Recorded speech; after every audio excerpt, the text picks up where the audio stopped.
नमस्कार सर्वांना.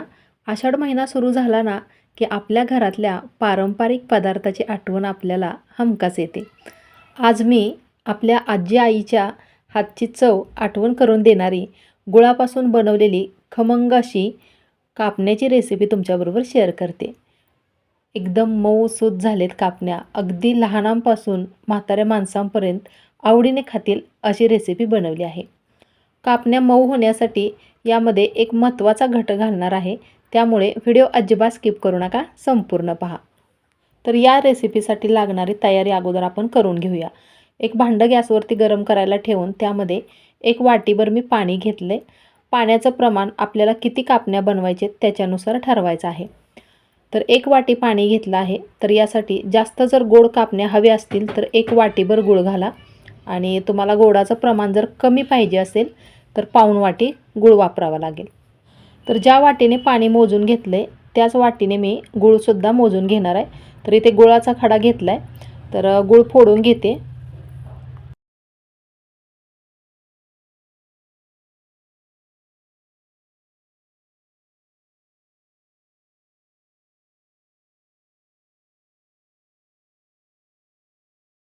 गरम पाण्यामध्ये गूळ घातला की पटकन विरघळतो.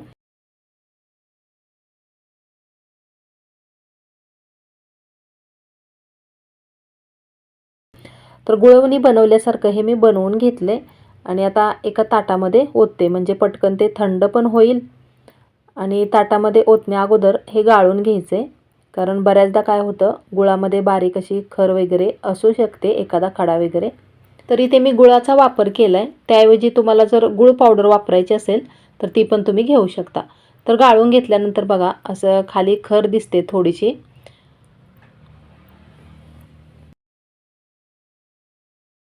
3-4 विलायची मी बारीक करून घेतलेत. विलायची पुडी यामध्ये घालते, म्हणजे छान असा स्वाद उतरतो यामध्ये त्याचा आणि मस्त चवदार रेसिपी लागते.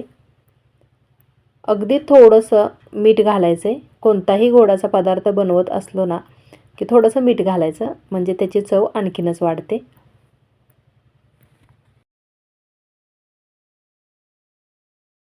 इथे मी 2 पिठाचा वापर करते. तर सुरुवातीला गव्हाचं पीठ घालणार आहे आणि पीठ लागेल तसंच घ्यायचं आहे, एकदम जास्त नाही वापरायचं. याला मऊपणा येण्यासाठी बेसन पिठाचा सुद्धा वापर करणार आहे, पण जास्त प्रमाणात म्हटलं तर गव्हाचं पीठ वापरायचं आणि बेसन पीठ जरासं कमी वापरायचं. मोठा चमचा भरून बेसन पीठ घेतले.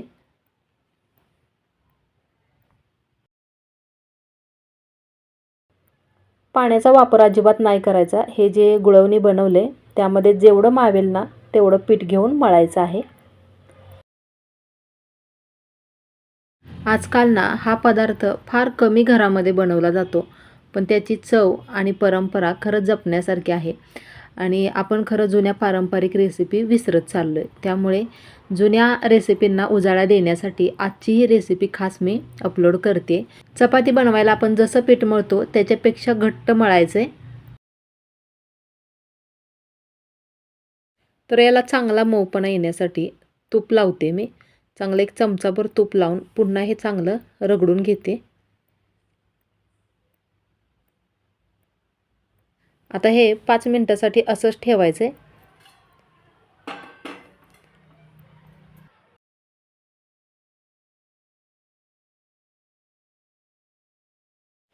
बऱ्याच जणींच्या अशा तक्रारी असतात की कापण्या बनवल्यानंतर त्यात खूप अशा वातट होतात, म्हणजे तुटत नाहीत, अशा पद्धतीने होतात. तर आजची रेसिपी मी जशी बनवली त्या पद्धतीने जर तुम्ही बनवल्या ना एकदम मऊसूद अशा कापण्या होतात. त्याचबरोबर लाटताना हे कशा पद्धतीनं लाटायचे, कितपत पातळ कितपत जाड ठेवायचे आहेत हे सुद्धा तितकंच महत्त्वाचं आहे. आणि आणखीन एक महत्त्वाचं, तळताना आपण कोणती काळजी घ्यायची आहे हे सुद्धा पुढे मी तुम्हाला व्हिडिओमध्ये सांगणार आहे. मळून ठेवलेल्या पिठाचा मी गोळा काढून घेतला आहे आणि आपण चपातीला जेवढं पीठ घेतो त्याच्या दुपटीने इथे पीठ मी घेतलेलं आहे. वरून थोडंसं तेल किंवा तूप लावायचं आहे. दोन्ही साईडने लावायचं आहे.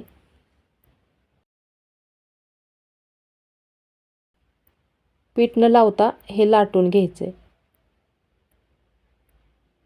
तर इथे बघा अधूनमधून असं पलटी करतच हे मी लाटून घेते, म्हणजे छान मस्त अशा टम्म फुगतात कापण्या.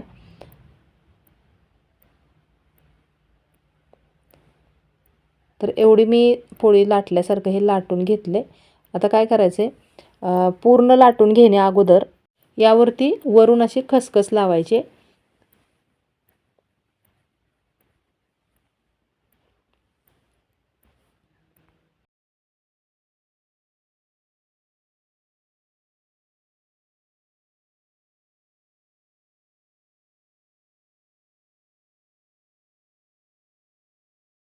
खसखसाची वरवरती न राहता आतमध्ये चांगली रुतली गेली पाहिजे, त्यामुळे वाटीने असं थोडं थोडंसं प्रेस करायचं आहे. आणि त्यानंतर मग वरून अजून थोडंसं लाटून घ्यायचं आहे, म्हणजे तेलामध्ये जेव्हा आपण कापण्या सोडू ना तेव्हा ते तेलामध्ये पूर्ण उतरते. तर अशा पद्धतीने जर केलं ना तर खसखस चांगली आतमध्ये रुतली जाते आणि तेलामध्ये अशी तरंगत नाही. दुसऱ्या साईडने पण मी लावून घेतली.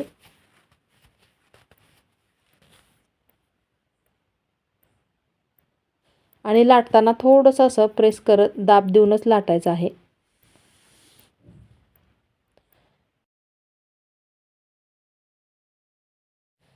जास्त जाड पण ठेवायचं नाही आणि जास्त पातळ पण लाटून घ्यायचं नाही. तर अशा पद्धतीने मी बघा लाटून घेतले. तर याला कापणीच्या आकारामध्ये कट करून घ्यायचं आहे. मैत्रिणींनो, रेसिपी थोडीशी जरी तुम्हाला आवडली तर प्लीज लाईक करा आणि चॅनलवरती जर कोणी नवीन असाल तर आपल्या चॅनलला सबस्क्राईब करायला मात्र अजिबात विसरू नका. माझ्या चॅनलवरती तुम्हाला नवीन जुन्या पारंपरिक अशा बऱ्याच वेगवेगळ्या प्रकारच्या रेसिपीज नक्कीच पाहायला मिळतील.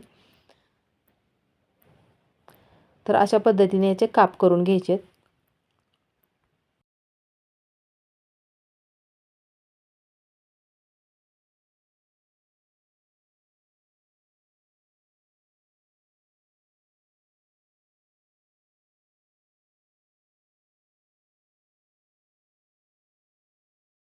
लाटताना अशा पद्धतीने लाटलेत, जास्त जाड किंवा जास्त पातळ न ठेवता या आकारामध्ये ठेवलेले आहेत.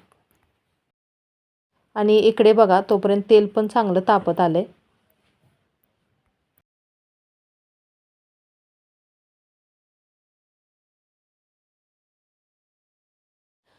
तेल चांगलं कडकडीत तापून द्यायचं आणि नंतर मग गॅसची फ्लेम थोडीशी कमी ठेवायची आणि पटापट ह्या कापण्या यामध्ये सोडून घ्यायच्या.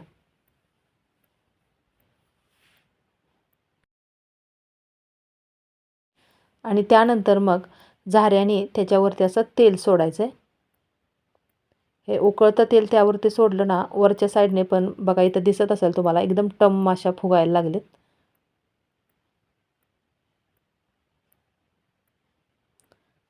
आणि अधूनमधून पलटी करत दोन्ही साईडने चांगल्या तळून घ्यायचेत.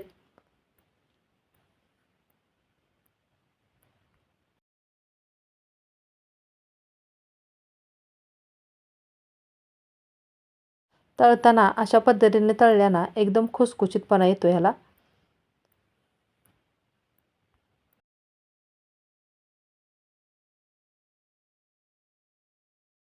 वरून अशा खरपूस दिसायला लागल्या की काढून घ्यायचे.